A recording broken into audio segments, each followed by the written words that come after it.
Hello all learners. आज हम detailed compact discussion mutation पर करने जा रहे हैं। म्यूटेशन जो है दो तरीके से होता है, या तो स्पॉन्टेनियस होगा जिसमें कोई एक्सटर्नल फैक्टर नहीं होगा, विद इन बॉडी ही हो जाएगा, और या फिर इंड्यूस्ड होगा जो कि बाहरी किसी फैक्टर द्वारा इंड्यूस कराया जाएगा। अब हम बात करते हैं स्पॉन्टेनियस के बारे में। अगर स्पॉन्टेनियस हुआ तो रिप्लिकेशन एरर की वजह से हो सकता है, या फिर स्पॉन्टेनियस लेजेंस की वजह से हो सकता है। अब अगर रेप्लिकेशन एरर से हुआ तो पॉइंट म्यूटेशन हो सकता है, या फिर फ्रेम शिफ्ट म्यूटेशन हो सकता है। अब अगर पॉइंट म्यूटेशन है तो उसमें ट्रांजिशन हो सकता है, या फिर ट्रांसवर्जन हो सकता है। ट्रांजिशन में क्या होगा, प्यूरिन से प्यूरिन में कन्वर्जन होगा, या पिरिमिडीन से पिरिमिडीन में कन्वर्जन होगा। जबकि ट्रांसवर्जन में प्यूरिन से पिरिमिडीन में कन्वर्जन होगा, या फिर पिरिमिडीन से प्यूरिन में कन्वर्जन होगा। इससे पॉइंट म्यूटेशन जो है स्मॉल फिनोटाइप चेंज होता है, ना कि लार्ज। वहीं दूसरी जगह अगर हम बात करते हैं फ्रेम शिफ्ट की, तो इसमें पूरा फ्रेम शिफ्ट मतलब नाइट्रोजनस बेस का या न्यूक्लियोटाइड का जो सीक्वेंस चेंज हो जाता है, जो कि या तो डिलीशन की वजह से चेंज होगा, या फिर एडिशन की वजह से चेंज होगा, या फिर न्यूक्लियोटाइड क्या होंगे, रिपीट हो जाएंगे। इससे लार्ज फिनोटाइप चेंज आता है। एक यहाँ पर चीज़ एडिशनल आती है कि अगर हमारा डिलीशन या एडिशन जो 3 के मल्टीपल में हुआ, 3 न्यूक्लियोटाइड 6 9 ऐसे करके, तो कोई भी विशेष चेंज प्रोटीन में नहीं होगा, क्योंकि वो कोडान का सीक्वेंस जो है सेम ही रहेगा। उसके बाद हम दूसरा टाइप जो था स्पॉन्टेनियस एरर का, स्पॉन्टेनियस लेजेंस, उसमें डीएमिनेशन होगा। डीएमिनेशन में क्या होगा, एमीन ग्रुप का रिमूवल हो जाएगा। अब आपको पता होगा एडनिन के 6 पोजीशन पे एमीन ग्रुप प्रेजेंट होता है। अगर वो डीएमिनेट हो गया तो 6 पे ऑक्सी आ जाएगा, तो एडनिन डायरेक्टली किस में कन्वर्ट हो जाएगा, हाइपोजेंथीन में। सेम अगर ग्वानिन के सेकेंड पोजीशन पे एमीन होता है, वो रिमूव हो गया तो सेकेंड एंड 6 दोनों पोजीशन पे ऑक्सी हो जाएगा, और ग्वानिन किस में कन्वर्ट हो जाएगा, जेंथीन में। अब अगर साइटोसिन के सेकेंड पोजीशन पे ऑक्सी तो रहेगा ही, फोर्थ पोजीशन पे अगर अमीन ग्रुप है और रिमूव हो गया तो 2,4 जो ऑक्सी हो जाएगा, और साइटोसिन किस में कन्वर्ट हो जाएगा, यूरेसिल में। यहाँ पर fifth methyl cytosine, same cytosine ही होता है, बस इसके फिफ्थ पोजीशन पे मेथाइल ग्रुप प्रेजेंट होता है। अब यहाँ से अगर फोर्थ से अमीन ग्रुप रिमूव हो गया तो 2,4 ऑक्सी हो जाएगा, सेम यूरेसिल की तरह, और मेथाइल ग्रुप प्रेजेंट है तो थाइमीन हो जाएगा, क्योंकि यूरेसिल और थाइमीन में बस मेथिल ग्रुप का ही डिफरेंस होता है।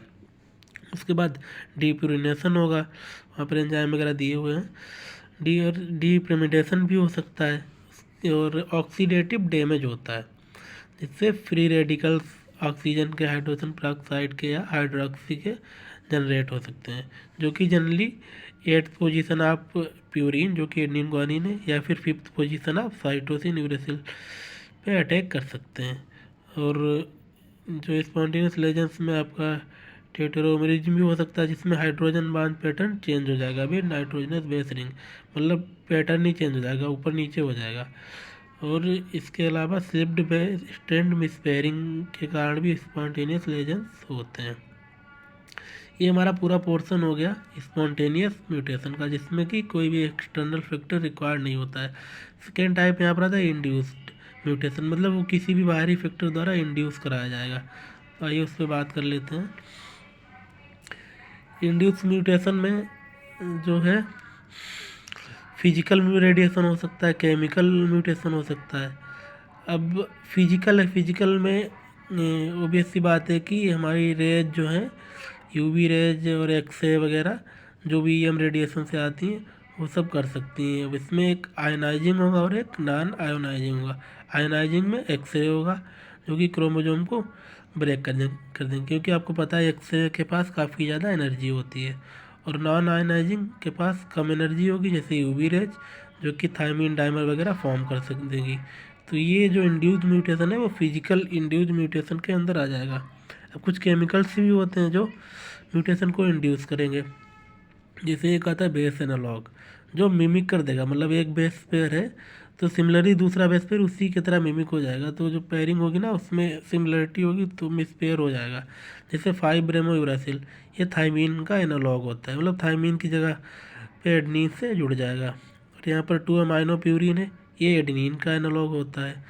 उसके बाद डाइमीन प्यूरिन डेप है 2,6, ये एनालॉग 2,6 पे एमीन जुड़ेगा डाइमीन। उसके बाद ये जो डैप है आपका ग्वानिन का एनालॉग होता है। और इसमें जो ट्रांजिशन भी दिया हुआ है कि 5 ब्रोमो यूरेसिल जो है वो एडनीन 82 GC ट्रांजिशन करेगा और अमाइनोप्रोइन 82 GC ट्रांजिशन करेगा। बस यहाँ पर डैप जो है वो ट्रांसवर्जन करेगा, मतलब 3 बेस एनालॉग में से डैप है वो ट्रांसवर्जन करेगा, बाकी दोनों ट्रांजिशन करेंगे। उसके बाद केमिकल में ही कुछ केमिकल आते हैं जो बेस मॉडिफायर होते हैं। Bind and minor group of DNA, जो माइनर ग्रुप ऑफ डीएनए से जो राइबो शुगर होता है उससे बाइंड हो जाएंगे और बेस को मॉडिफाई करेंगे, जैसे एमएमएस एल्किलाइटिंग एजेंट। एल्किलाइटिंग CH3 एजेंट है, ये आपका GC80 ट्रांजिशन करेगा। और EMS है, ये भी एल्किलाइटिंग एजेंट है जो ATGC ट्रांजिशन करेगा। HNO3 नाइट्रस एसिड जो होता है वो डीएमिनेटिंग है, वो भी ATGC ट्रांजिशन ही करेगा। और हाइड्रोक्सिल अमीन जो एक मिसलेनियस केस होता है वो भी ATGC ट्रांजिशन करेगा। तो यहाँ पर सभी ट्रांजिशन कर रहे हैं, लेकिन जो MMS है वो GC80 कर रहा है, बाकी सब